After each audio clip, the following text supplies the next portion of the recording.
And I think we're live, Rory. All right. What's up, Tellman? Good morning. How are you, buddy? Good. I haven't had a co-host for a few days. I've been lonely. Yeah. I've been blowing an enormous amount of snot out of my nose. I've been coughing thick phlegm out of my lungs. I've had body aches, joint aches, no energy. My digestive system has been cranked. You know, I hear there's a lot of that going around. I'm not going to lie. It's so weird. It's like everything is a combination of a cold and a flu now. It's back when we were kids. I remember you either had the cold or you had a flu. You had like digestive issues and like or whatever, or you had like a cough and the chills, but you didn't have everything like you do now. Everything's a combination, it seems like. I don't know. Anyway, I've been wrecked for 5 days, and I took the Dayquil early this morning. But for the last 2 nights, I've not been up all night coughing, so that's been nice. I actually slept throughout the night, and the first half of yesterday I ended up sleeping. But yeah, I think I'm on the other side of it. Going to be hopefully back to full health here in the next couple of days. What's been going on with you? You know, well, let's see. Let's start. We'll talk a little positive focus for a second. Let's shift into positive focus. Great. And then roll into that, right? So, Friday, I went to Epcot with my daughter to see one of my favorite bands. They did 3 sets, and it was a very, very interesting experience. I'll make a lesson out of it, but that's my positive focus, was being able to see my favorite band, or one of my favorite bands, live. I haven't seen them probably since before COVID. And this was the first time. And what band is this? A band called Blue October. They've been around since 1995 or 1996. Largely a private independent label. I think they could be so much bigger than they are, but they want to do things their own way, which I absolutely respect tremendously. Yeah, great day. How about you? How's your positive focus? Or was it that you're feeling better and kicking that nasty flu hybrid? Physically, I'm feeling better. That's true. As I mentioned earlier, for whatever reason, I had an argument with ChatGPT this morning. I was like yelling at it, which that doesn't normally happen. And so I don't normally have any kind of like an emotional reaction to ChatGPT, but I was trying to I couldn't come up with a topic for today's episode. And I went through easily 30 different topics and 8 different iterations of asking ChatGPT to help me. And I did not like a single thing that it said. So I am physically in a better mood, which is really good. It's beautiful outside. It's supposed to hit 64 degrees today. It's below freezing this morning. So it's kind of like one of those New England spring days where it's very cold in the morning and then starts getting nicer throughout the day. The birds are out chirping, and the back roads, the frozen dirt back roads are starting to expand a little bit. Mud season's coming on, which is nice. It's a nice turning of the seasons. So I'm definitely pleased about that. I'm looking forward to getting out on a run again here in a few days. Awesome. Very, very cool. Very cool. So let's just talk. I said there'd be a lesson about my 3 different sets at Blue October, if you will. Right. And it's really, I think, just about kind of how we experience life. So 3 different sets, 30-minute sets with about 30-ish, 40-ish minutes in between sets. And so for the first set, what I did was, so if you've never been to Epcot, there's this giant lake in the middle, or pond in the middle, and then around the outskirts are different countries. And America is, as you enter the park, it's pretty much straight across. So you have to walk one way to get to the middle. And they have this pavilion there. And the way the event works is that you can either show up and get in line for standby. I think I know the exact pavilion because I don't go to Disney often, but I was just there a few months ago, and we didn't end up getting a chance to connect. But I ended up running all over freaking Disney, and so I can see pretty clearly the spot you're in.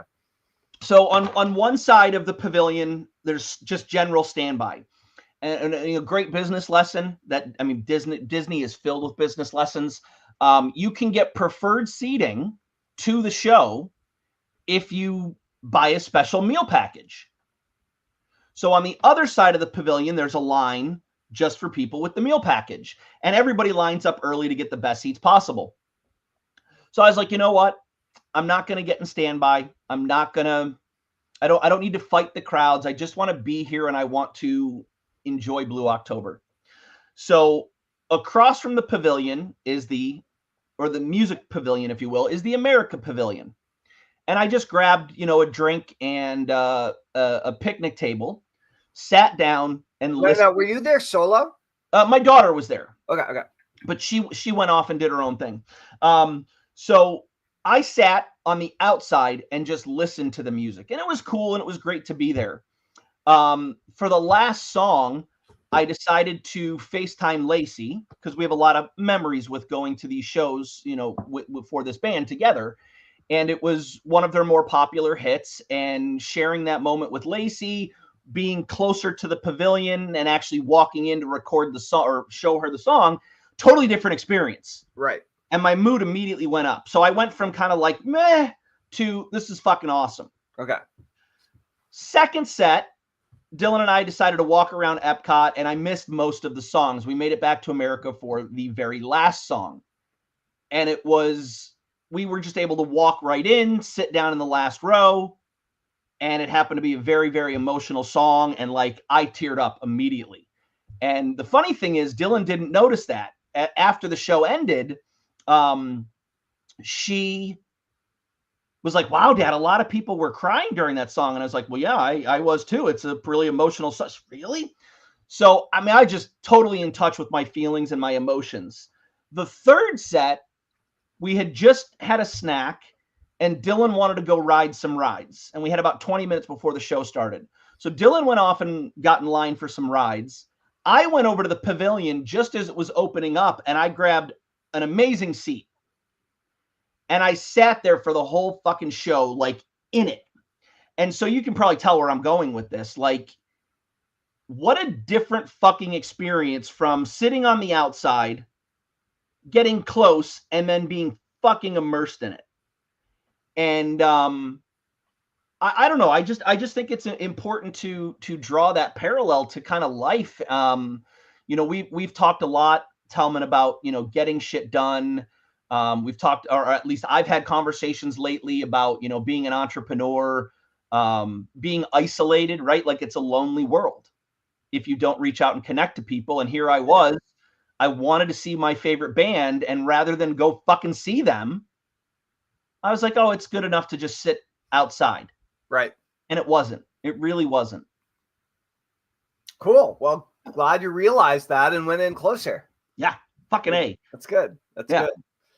Nice, dude. So, yeah. And I think also, if we want, we can connect it to sort of like the topic of today, which I'm curious to see what your thoughts are on, ADD entrepreneurs getting shit done. Is it's like, when you have ADHD or ADD, whatever you want to call it, and you're an entrepreneur, it's easy to isolate yourself and be like, oh, this is fine. Everything's totally normal.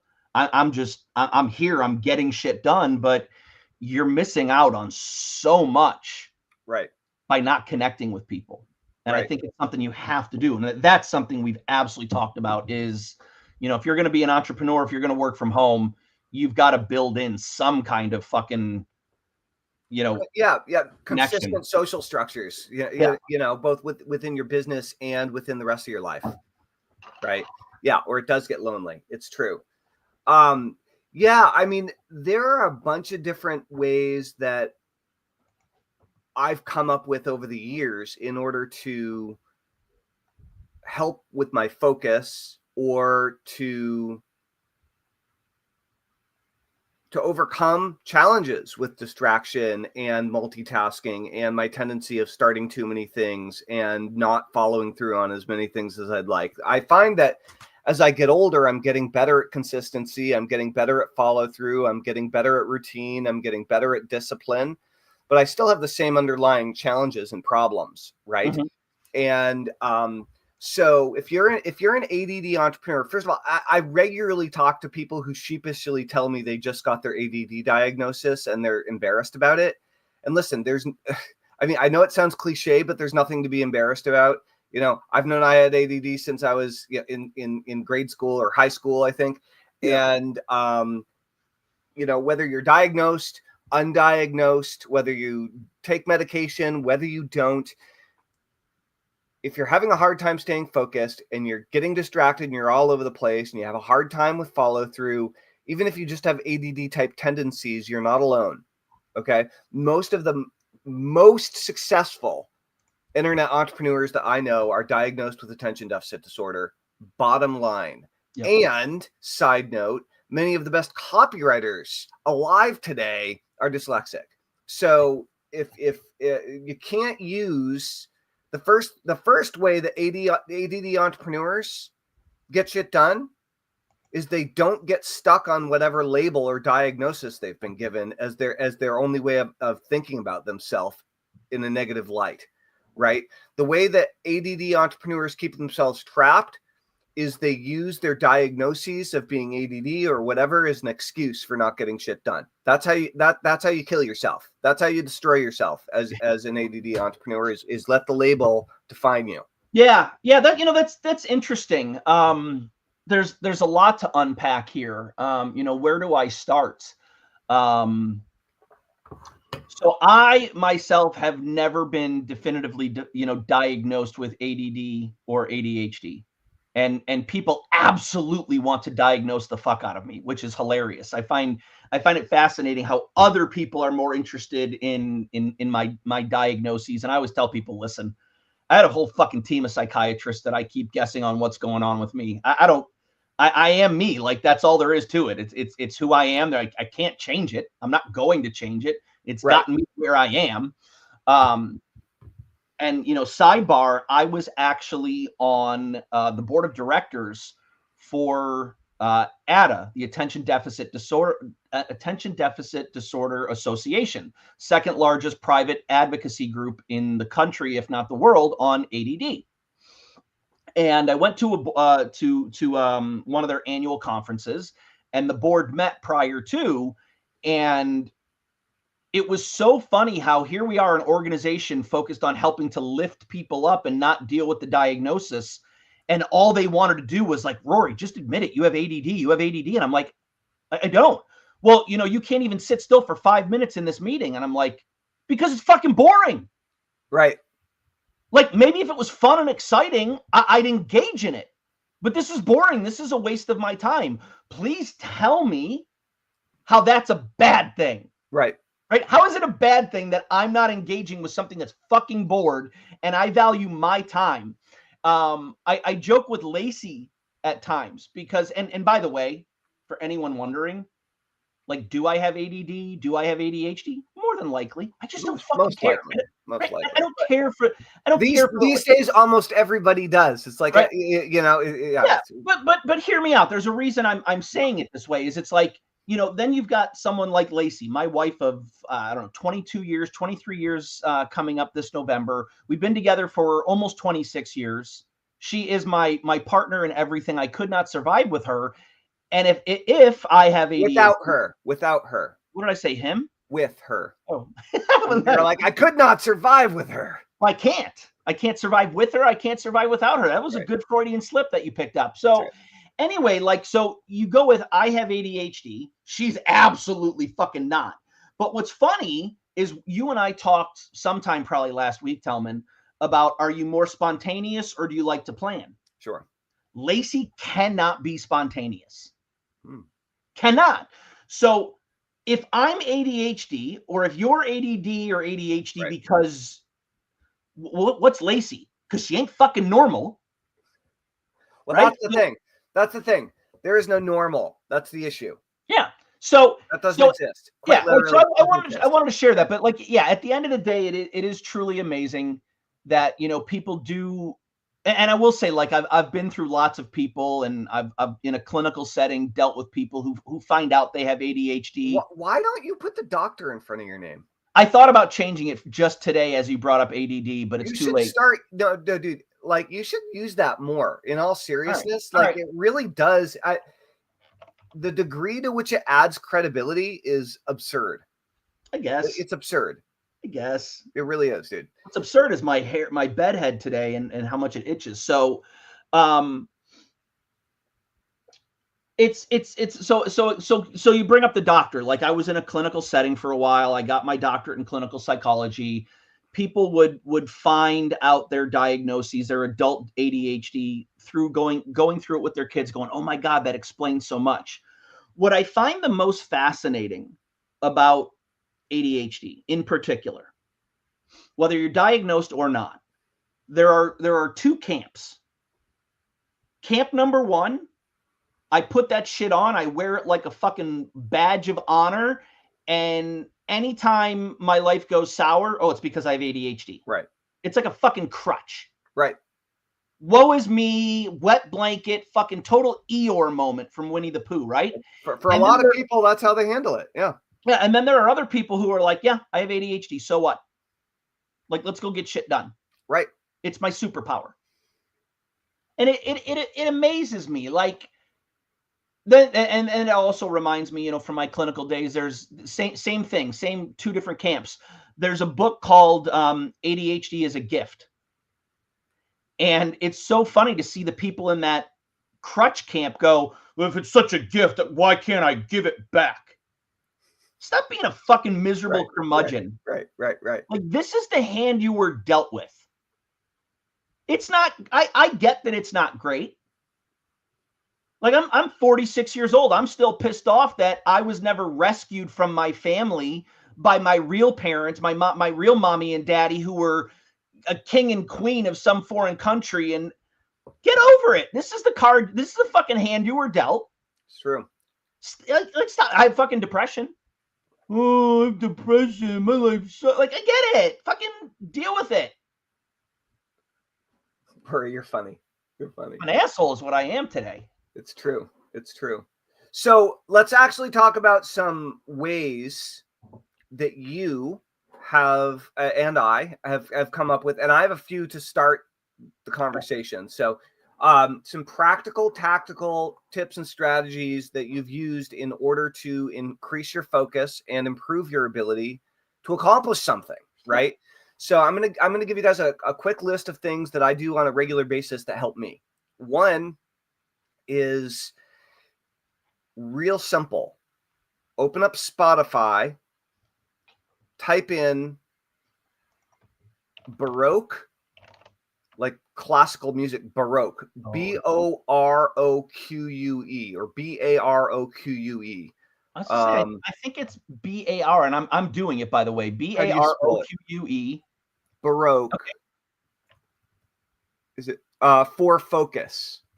For focus. Okay. And you might find one for studying or for focus, but Baroque music is a particular type and era of classical music, and I'm not historically like a classical music fan or something. Like, I'm much more of a heavy metal guy most of the time. No. But Baroque music really helps to stimulate the brain in just the right way to move you into a focused, centered, attentive, mentally open and aware state. Great for focus, great for studying, like if you're going through a marketing training, and great for knocking out a bunch of items on your shit list, on your to-do list. Baroque music is really, really good. So if you can find yourself a good Baroque playlist, what I recommend is just turn it on super quiet and play it in the background, and you will feel your brain start to buzz in about 25 minutes in a really, really helpful way. So I want to jump in for a minute here. So you're saying Baroque, like that's the way to go. No, I'm saying that's one trick, one technique, one thing that I use that works really well and that is very accessible to almost anyone right now. Yeah. Hear me out why I was saying it that way, but I do appreciate the reframe. So for me, I agree with you. Classical music is very fucking fantastic, and I actually love it. So I'm a fan. I've got it pulled up. I can't wait to listen to it. I was going to say for me, like it's not necessary. And again, the reason why I said so that for you it's classical, right? It's Baroque.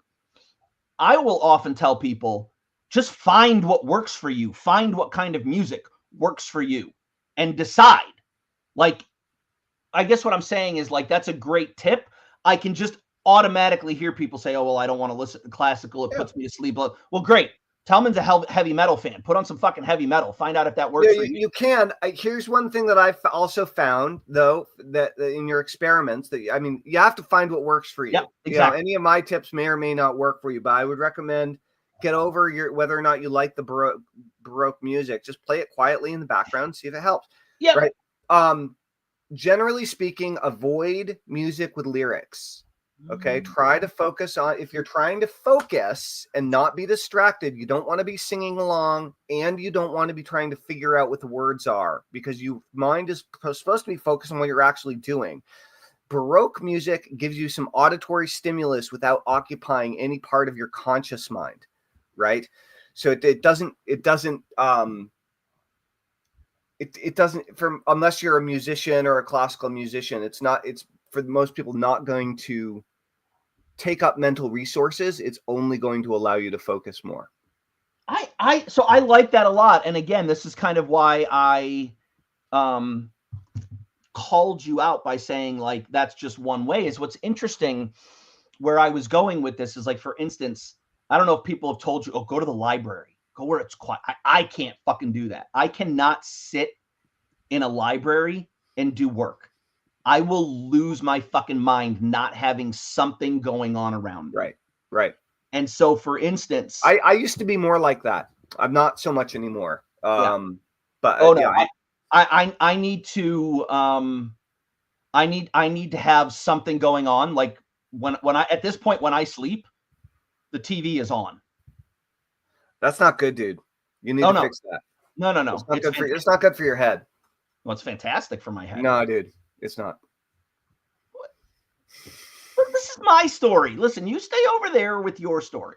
Okay. And so my point is like, dude, like seriously, I could do homework with the TV on. Some people can't. I need a little bit of chaos around me to help me focus. Yes. Now, what's interesting is like, so I like heavy metal too, and I'm tangent. Do you like Five Finger Death Punch? I do like Five Finger Death Punch. Okay. So I could not. I also like Street Sweeper Social Club.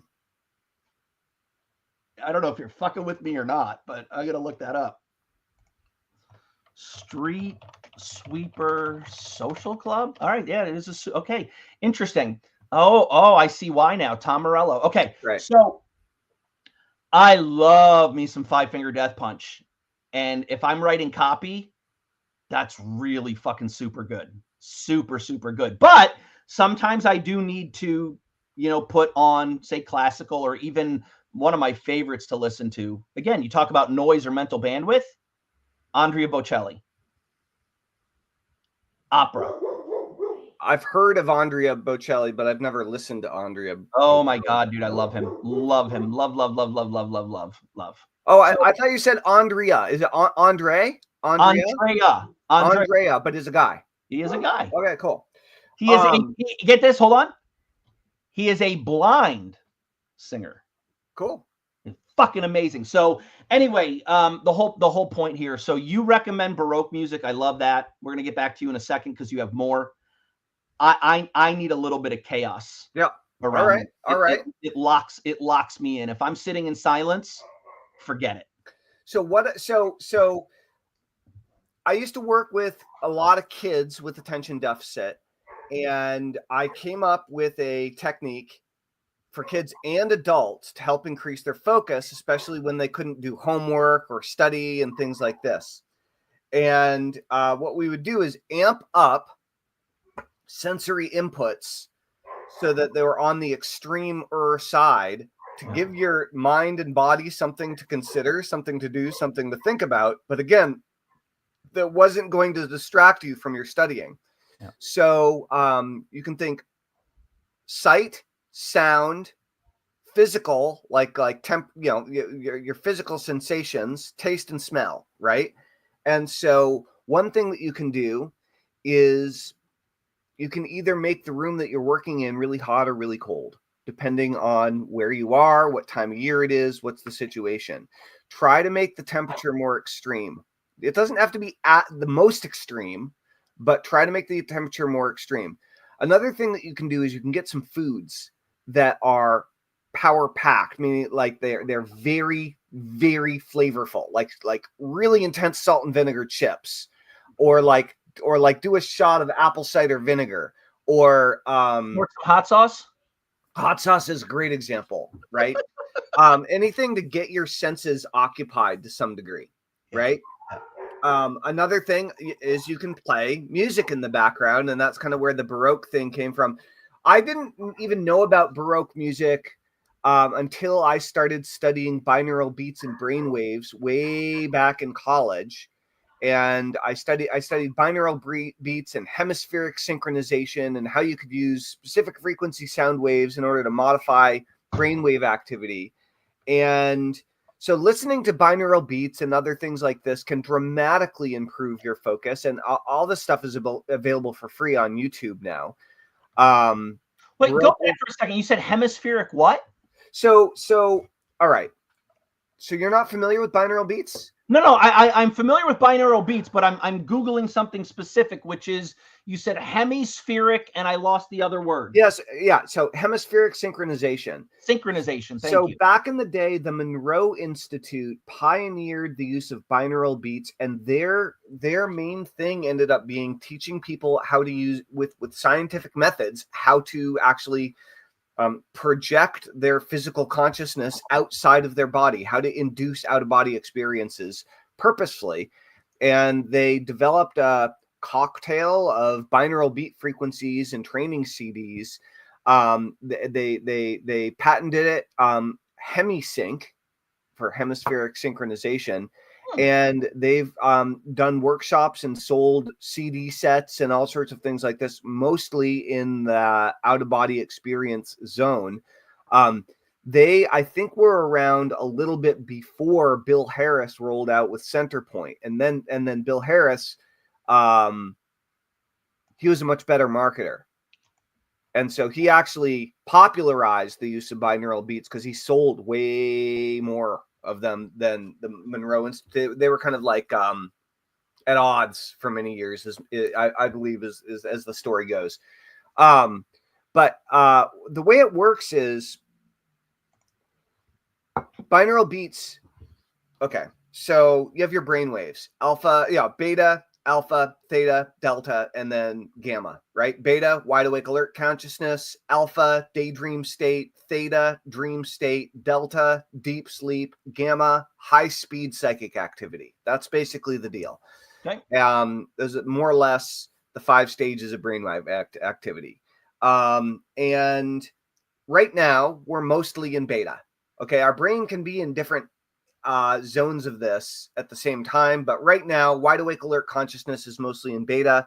When you go into alpha and theta but maintain conscious awareness, that's ideal study focus zone. That's where you're operating at your best, but you're not thinking about all the other BS of the day. You're just in the zone, you're soaking it up, and your brain's firing on all cylinders, right?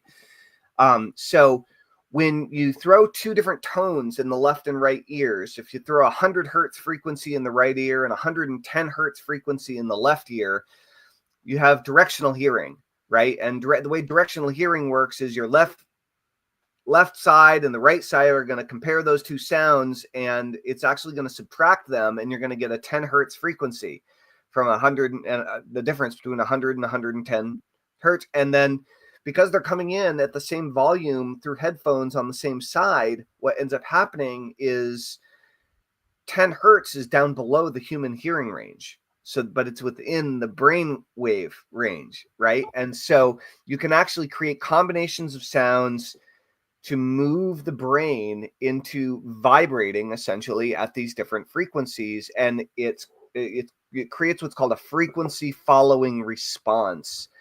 And hemispheric synchronization occurs when the left and right hemispheres of the brain are communicating back and forth, and they're trying to figure out where the sound is coming from because of the difference in the sound. But there is no difference in where, and then it just ends up moving into the stasis point of, in this case, 10 hertz. So anyway, binaural beats are an incredible tool to learn how to get your brain to focus, or to use them to focus actively and practice with them. That's my short spiel, the short version about binaural. But honestly, dude, I love it, because I was going to bring up binaural beats, and you kind of, it just came up because it's something I've never really explored but heard great things about. And I want to also tell you something else. This commercial break brought to you by ADD. When you say wide awake alert, that immediately triggers me back to the hypnosis sessions. Nice. Immediately. I just hear you saying that. I mean, I say it a lot in the hypnosis sessions. You do. We have a new get shit done super fan, Lori. She says, good morning. I have ADD, EFG, HIJK, LMNOP. I'm the poster child for this. And she says that she needs to vibrate better. All right. I think you should. It'll be great. So, another thing that works. So, have you played around with many nootropics, Rory? Are you a nootropic guy? No, not so much. I don't know that I am or I'm not. I just haven't done anything with it.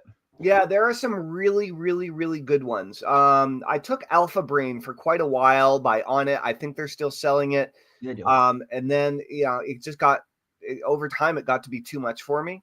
Explain. Pause. Explain. I found that the stimulant effect, like I'm a lifelong coffee drinker. Like I drink a full pot of Bulletproof every day, and I don't drink it weak. You know, I've been so I'm very used to having caffeine in my system. This is nothing new for me. Yeah. If anything, I should stop drinking caffeine for an extended period of time just to do a full cleanse, little adrenal cleanse or something. But in the meantime, I found that many of the nootropics that I've tried, at first, they really help with focus, but a lot of them are, at least to some degree, stimulant based in order to help with that focus. And I found that like with Alpha Brain, as I would have to take, I ended up just taking one capsule max. I couldn't, even though I should have been able to take more. There was another one that I tried that was really strong, where you were supposed to take like 6 capsules. And I got to the point where I could only take one without being like all wired and a little bit frantic, a little bit edgy. So you have to take, play with them. But nootropics can be really, really, really good in the right dosages, if you have the right thing for you. Also, guys, regular cardiovascular difficult exercise, either a solid hike or power walk or a run or a bike or a rowing machine or something. Regular cardiovascular exercise makes such a huge difference to start the day with, 45 minutes to an hour of hard exercise makes all the difference in the world. Rory, do you have any other techniques or tricks or things that you use in order to help keep you on point? Oh, man. Yeah, putting shit in a calendar or it doesn't get done. Yeah, no, yeah, exactly. Yeah, you have to put it in the calendar. Actually, I've been hypnotizing a lot of people lately, and here is the number one move. Okay, number one move is people have been saying that they are procrastinating on X. Lots of procrastinators lately have been coming down the pike, and they're procrastinating on X, Y, or Z. And then when I ask them how much time they have scheduled in their calendar to do X, Y, or Z, inevitably None. Right. And so what I found is that number one, keep a digital calendar. If you're a procrastinator and you have a paper calendar, stop using that as your crutch and make a digital calendar. Paper calendars don't have alerts, guys. They don't have alerts. They don't have alarms. There's no leverage there. Get over your resistance to a digital calendar, start a Google Calendar and put everything on your calendar. Block it off, number one. And if that doesn't work for you, block it off as an appointment. Schedule it in to do it with someone as often as humanly possible. Your productivity will skyrocket, guaranteed. Yeah. Right? I wholeheartedly agree. Put it in the calendar or it doesn't get done. Let's see. So, Lori, do you have any questions about focus? Any particular challenges around this that you'd like addressed that you want to ask since you're on? Lori has a bunch of things for us, Rory. Oh, nice. She says, I love you, guts. I think she meant guys. She said guts. And That's fine. I love guts too. Then she says, lost you for a minute. Never stop. The elementary school threatened to throw out my son if I didn't medicate him. Schedule your success. Good. Schedule accountability sessions with others. It's so important. The work party aspect, mission critical. I think, talking about the accountability, I don't know if this is a tip per se, but, it's something certainly that allows me to thrive in my life is having a partner who I don't want to say is my mirror, because I know some people can't get, an ADHD and a non-ADHD person. Sometimes there's friction and whatnot, but you've got to find a partner that you can rely on. And I don't know, I guess I'm super lucky. I'll go off in a bunch of different directions here, but as an entrepreneur, Lacey has never once doubted me. Never. I don't have those problems where people talk about, yeah, my spouse doesn't support me. She's always telling me to get a job. Nope. Lacey fucking is my biggest fan, my biggest support, my biggest cheerleader. I am a disorganized, chaotic fucking mess. Lacey is the exact opposite. So she cleans. I destroy things. If I were to take my camera and pan around my office, I think better part of 70% of people would be in utter horror. Now, I don't know about you, Tellman. I can't clean. I'll get that motivation to clean and I'll fucking move shit around and be like, all right, I'm good. I got an area clean. And then I turn around and there's this big, gigantic fucking mess that I have to find shit for. And I'm like, I'm done. I can't do this. Yeah, dude. So, I mean, I was in a relationship for 22 years and I used to say some of the same things that you're saying right now. And then I had to learn how to do it on my own, whether I liked it or not. And so that was a big wake-up call for me.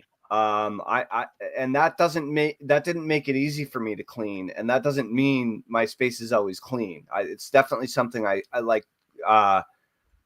Messiness and being disorganized, both in the physical plane and in the energetic idea plane, is a constant struggle for me. And it's something that I've dedicated myself to getting to kind of falling in love with, to getting better at. What I've realized is that, I mean, it's so cliche, but your outer world is a mirror of your inner world. And so I'm really trying to get more tuned in to kind of how to channel more care and intention into my physical world, my internal world. And so there's just less mess. There's less waste, less loose ends. But it's a struggle, it's a challenge. Yeah. I thrive in chaos.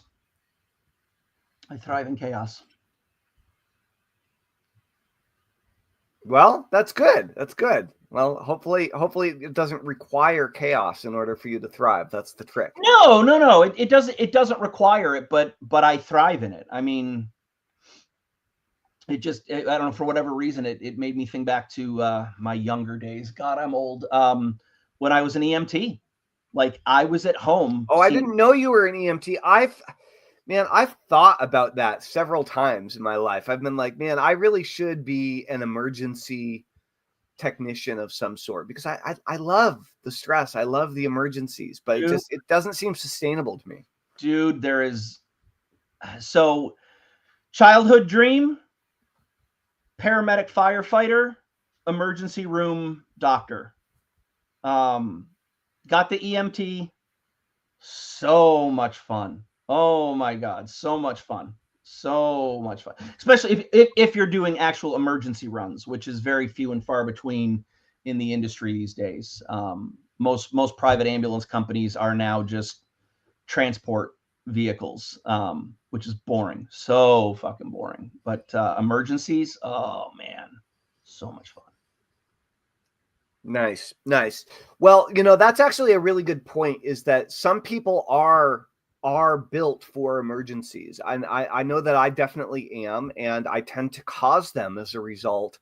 I remember Joe Polish talking about this years ago, having the same kind of thing. And so I'm always battling, trying to be satisfied with when things are steady, when they're good, when they're stable, right? And not needing to go in and change it all up. So very interesting stuff. Liz, welcome. Liz Stoller says, I find there's some resistance because of my age, because of 65. With the state of the world, I think I should probably be working on saving democracy. Liz, I've got to tell you that everyone uses their age as an excuse. Young people say they're too young. Old people say they're too old. People in between say they've got too much to do. Like, your age is irrelevant. Your age is your age. Do what you want to do with it. But definitely don't use it as an excuse. Well, I want to dig into that for a second. If Liz can leave some more comments, like I want to know what she means by, I think there's some resistance because of my age. Like what resistance to what? Yeah. And I partially want to know too, because it's like the follow-up statement with the state of the world. I think I should probably be working on saving democracy. I feel like those are two different thoughts. Like I want to know like what's going on. I wouldn't. All right, Liz. Well, chime in. Let us know what's going on. In the meantime, Lori wanted to congratulate you for doing that. Awesome. That's right. Lori also says, I use my ADD to make money, doing brainstorming sessions with people because my creativity and thinking helps me get ideas for others. Totally. That's awesome, Lori. Straight up. That's the name of the game. Use what you got. Use it as a strength, right? Cool. So, I mean, is there anything else that you really want to jump into or bring up right now, Rory? Anything on the tip of your tongue? Honestly, I really just think it's, if we're talking about this topic, it's really just fucking embrace your differences. Yeah.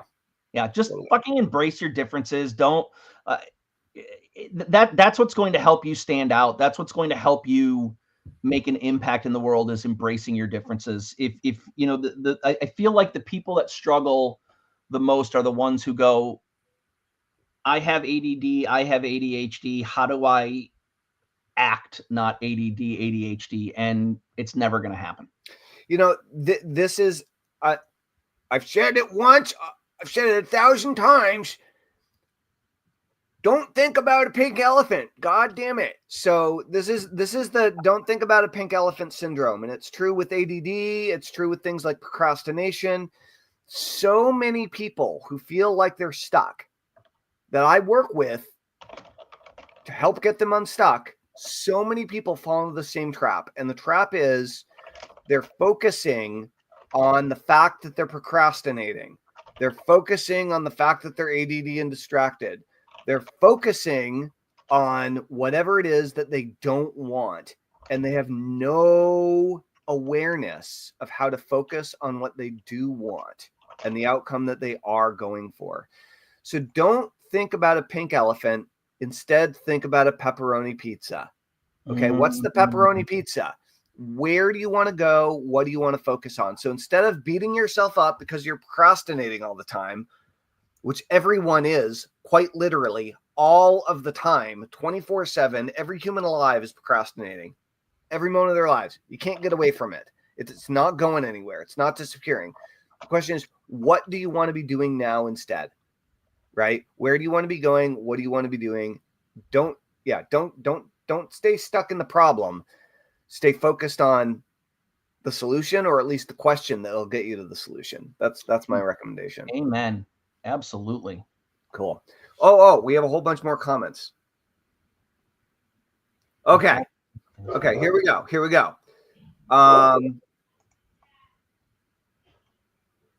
Okay, Lori says, in order to handle my ADD, my way is to usually schedule too much in my life so you stay busy. Hey, you know what? I mean, if you want to overschedule. But keeping the schedule busy is a great idea. Liz said, I had a few businesses and definitely undiagnosed ADD or ADHD. And Lori wants to say thanks for bringing this up today. Liz says, if I'm passionate about something, I'll succeed. It's like no one is coming for democracy, and I'm passionate. Awesome. Go get it. Cool. Great. Curtis, good morning. How's it going, dude? How's Canada? You going to send us some bacon? Ooh, I want bacon. Bacon. Canadian bacon. No. Just call it ham. Just messing with you, Curtis. I love Canada. Do you know the results formula? 5 questions to ask yourself. Nope, I don't. Let's see. Liz says I ran the back offices of a commodity trading firm, clothing designer, interior designer. Love the pressure. All right. Okay, here are the questions, Rory. 1, what result do I have now? 2, what result do I want? 3, what's the difference between what I have and what I want? 4, what's the difference? 4, what am I going to do about it? And 5, make the action plan for your success. Cool. All right. It's a pretty good plan. Awesome. Rory, you want to do a little commercial break? Yeah. Join Get Shit Done. Oh no, wrong commercial. I know it. I know what you wanted. Those of you watching, if you want to learn how to consistently create great ads that work the first time, and you don't have to create hundreds of ads, check out brutallyhonestadreviews.com/GSD. Cool. Rory, who are some people? Let's brainstorm a list. Who are some people that you would like to have, some inspiring, motivated, forward-moving entrepreneurs that you would like to have on the Get Shit Done show as special guests? That's a good question. Talking to Kurt was fucking epic. We need to find more people like that. So I'm going to go through your friends list and see who would I want to talk to. And we should can we get Anik? You think Anik would do it? I mean, I bet he would. He jumped on the Tellman and Feldman show.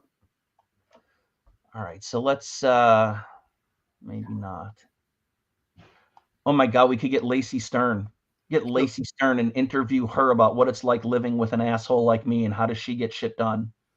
That'd be very revealing. Michael P. Neal. Tell me about Michael. Would he be a good guess? Who's that? All right. So you don't know him. Got it. Oh, dude. I'm just going through your friends list. You're going through my friends list. Dean Jackson. Yeah, Dean would probably jump on. Dave Miz. Joe Lavery. We need to get Lavery. Oh, I texted him the other day. He didn't respond. I'm going to message him right now. Great. That's actually something that we could do, Roy. What we should do during our Get Shit Done episodes is we should actually start messaging and inviting people for our next episodes in real time while we're on the episode. Just make it worth it. Thomas Bell. I'm looking at Thomas Bell.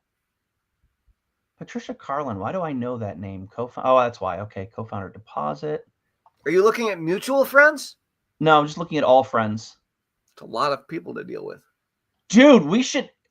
What about fucking Armand Morin, dude? Wow, there's a name. He and I have the same birthday. I haven't talked to Armand for years. Should find out what Armand is doing. Armand was like, you talk about OG. Yeah, I did interview Alex Mandossian on the Tellman and Tellman show. I saw that. I did pop in for that, and I really didn't get a chance to watch that completely, but I need to. I think we should sit down and make a list and just start hitting them up. There's so many freaking amazing people on your friends list. Oh my God. Though I'm definitely gonna need. So we have a problem, Roy. So the problem is lots of problems that you are only available on Wednesdays. Curtis is only available on Sundays. Eric moved back to Hawaii, and like he can't do 9 a.m. and I'm struggling because I love starting my day with this, like this, and I don't want to do the earliest Eric wants to do the episode is 1:30 p.m. And I'm like, that's in the middle of my day. It's right before I have to go pick up my daughter from school. Can't do it. Yeah. And I don't want to not have Eric be part of the show because he's done so many episodes with me. Mm-hmm. But and I really prefer to have a co-host, right? Having interviews are awesome, but I prefer to have a co-host so I'm not just monologuing. And so I think what I want to do is really line up interviews and then hopefully out of the interviews find a couple of people that would be killer co-hosts in the process. Because yeah, I mean, do you have anybody that pops to mind that would be a great co-host and regularly broadcasts and like has a love of broadcasting and putting themselves out there and doing this kind of stuff? Let me think on it. Let me noodle on that a little bit. I'm sure I know people. The other thing that I was thinking about is because I'm part of a bunch of these Facebook groups for podcasters now, is of just really putting some effort into asking these guys in the podcast networks who wants to be special guests and using that as a way of looking for interesting characters to be co-hosts, that aren't even from the marketing world, so that's a possibility. But I would prefer to have co-hosts that are from like people from my past that I have history with that are in the marketing world, the direct response marketing world. That'd be so much better.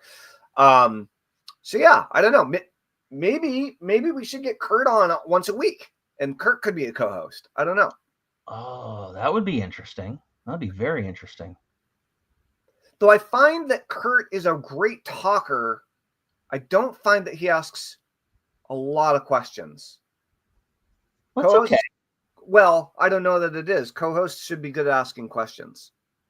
Well, I mean, yes and no. Like, if you think about it, I mean, the Johnny Carson show, I forget the other guy's name, but like, he just made comments. Was it Ed? I don't know. I never really watched that stuff. Johnny Carson co-host. Ed McMahon. Well, look at this. What do you get? I would love to co-host one time a week as I've done. Look at this. There you go. All right. Well, Lori, let's get on a Zoom meeting or have a phone call. Shoot me a message on Facebook and we'll have a check-in about it and see what may or may not make sense. Thanks for raising your hand. That's cool. Awesome. Yeah, but, dude, I don't know. I gotta go with. I'm gonna throw a vote to Kurt. I get that, but then again, you like having someone that asks questions, and by all means, you got to. I don't know if you'd even want to do it. You might. Yeah, I mean, the other thing that I was thinking about is that we did a couple really good episodes with Jason Parker of the Tellman and Tellman show, and he was showing off his AI tools that his agents that he's building in his mastermind. Yep. And I have been thinking about AI and how to use AI in order to get shit done and so much that's out there is how to use AI because it's new and it's cool and it's a bell and it's a whistle and it can do this fancy thing that the other AIs can't and blah blah blah blah blah, and it's all this like the AI arms races or whatever, like everybody's trying to get up and I'll tell you that all the different tools that are out there are cool, but there's so much stuff that I don't know about in terms of like very practically how can I use this tool in order to actually save more time and get more shit done, right? Not just how can I spend 400 hours of my life learning a new AI tool to do, because it's cool. And so I have been messing around with Manus this week. Have you messed with that yet? No. Do you have an invite? No, I just got around it. Well, how do you do that? Well, the way that I went around it is I went to the website and I requested an invite from the website, and it asked me to fill out a form, and I filled it out. Okay. And about 10 minutes later, they sent me an invite. What did you put for what use case would you like Manus to execute for you? I said that I want it to write sales letters, ad copy, email, promos, direct response, marketing, projects, and research, or something like that. Yeah, and it's interesting. It's like a machine. It'll really chew on things for a long time, and it's different than ChatGPT, but very thorough, very thorough. But yeah, so I was thinking about maybe asking Jason Parker to come on once a week because he knows a lot about AI. But is there someone that in the entrepreneurial space that's even more versed in all the different AI tools that are out there that would be a great speaker? Who do I know? Hold on. There's a guy, I think his name is Matt Farmer. Matt Farmer is probably somebody you should follow. I don't know that I know Matt Farmer. Maybe I do. Matt Farmer, if I'm not mistaken, used to be a partner in a Facebook ad agency or a paid ads agency. I don't know what happened or when. Matt is heavily involved in AI and shares reels almost, I think, every day about. Yeah, he has a hat, right? A white hat. Yes, that sounds like him. Yeah, we're friends on Facebook, and we have 420 mutual friends. Do you know Matt personally? Enough that I could introduce him. Why? What's up? You want me to talk to him? I'm sending him a message now. But would he recognize your name? I think so. I think if you said, Rory told me to reach out or whatever. Cool.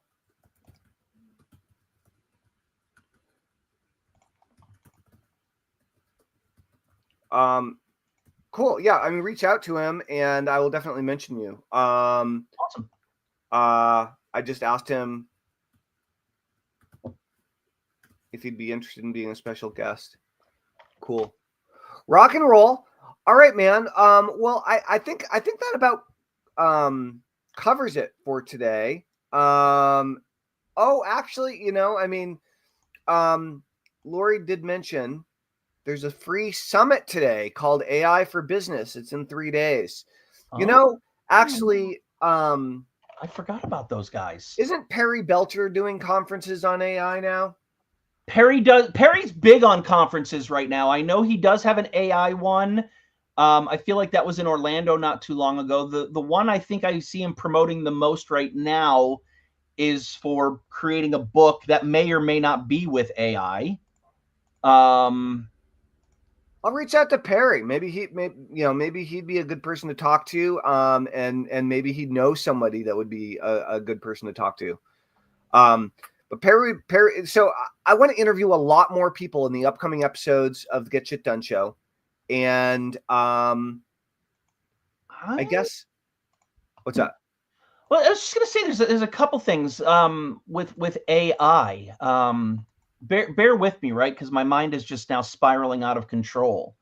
So was it Liz that mentioned AI for business? Yeah. Okay, so I'm just no, Lori. Lori. Okay, AI for business. I'm pretty sure is a Facebook group and conference run by a very good friend of mine. So I could easily make an intro, and they're fucking smart fucking marketers. Oh my God. Who's that? Francis Ablola. Oh, I know Francis. Dolmar Cross and Brian Hansen are the 3 of the 5 guys that I know personally. All right. Well, I definitely know Francis. Like, we've met, I believe. Francis is fucking monster marketer. Like, yeah, really, really smart guy. Trying to think of who else is big into AI right now that could be worth talking to. Trey Smith. I haven't talked to Trey in years. Trey, last I knew, he was pushing a new AI book writing thing for a while, but then it kind of disappeared. I mean, I'm not saying it disappeared, but his outbound promos certainly disappeared from my awareness. Yeah, I don't know. I'm going to look him up right now and see if he's doing that. Cool. All right, dude. I think this is good for today. Yeah. Yeah, guys, if you haven't done so already, I did something cool for St. Patrick's Day. Ooh. I dusted off an old hypnosis session from 2013. The Hypnosis for Luck. Oh, that's cool. If you want to be hypnotized to be more lucky, you can get a copy of the Hypnosis for Luck session inside our community at getshitdone.com. So all you have to do is go to getshitdone.com, join our free community. It's the only thing you can do there. Join the community, and inside the classroom area, you'll get the Get Shit Done session. You'll get the Hypnosis for Luck session and a whole bunch more awesome goodies. So we'd love to have you if you're an entrepreneur and you want to increase your productivity and get shit done. Getshitdone.com is the place to go. Rory, this has been awesome as always. Now we have a special guest coming up 1 week from today. A week from today, we do. Joshua B. Lee. Yeah. Why does he always put the B in there? I don't know. Why am I Rory F. Stern? Is there another Rory Stern running around? No, but that's just my legal name is Rory. Well, F. I don't say Tellman H. Knudsen. You should. Tellman H. And it should be H. Get the British in there. H. Tellman H. Knudsen. I don't think British say H, do they? They do. They say H. Really? And they say aluminium instead of aluminum. Aluminium. A very good friend of mine is British, and I make fun of him every chance I get for how he speaks. Nice. That's good, yeah. Rory. It is. It is. It's good. All right. Bonding. All right, guys. Rock and roll. Rory, let me know when you want to get some shit done, when we want to have a meeting so we can move something forward. You got it, brother. Rock and roll. All right, guys. Thank you for a wonderful episode. We would love to see you. I have a special guest that I need to double confirm for tomorrow, which is a Get Shit Done Show fan, Juliet. I will check in with her and make sure she's still available. And then unless something changes, we're not going to see you on the show until Wednesday, right, Rory? As of right now, that's correct. Rock and roll. All right, buddy. All right. We'll talk to you soon. Thank you so much. And thank you, Lori and Liz and Curtis for tuning in and hitting us with all those awesome comments and interaction. Really appreciate it. And Lori, thank you for the volunteer to potentially become a co-host. So all cool stuff. All right, everybody. We'll talk to you soon. Over and out. Right, take it Bye, easy. Rory. Thank you. Bye, guys.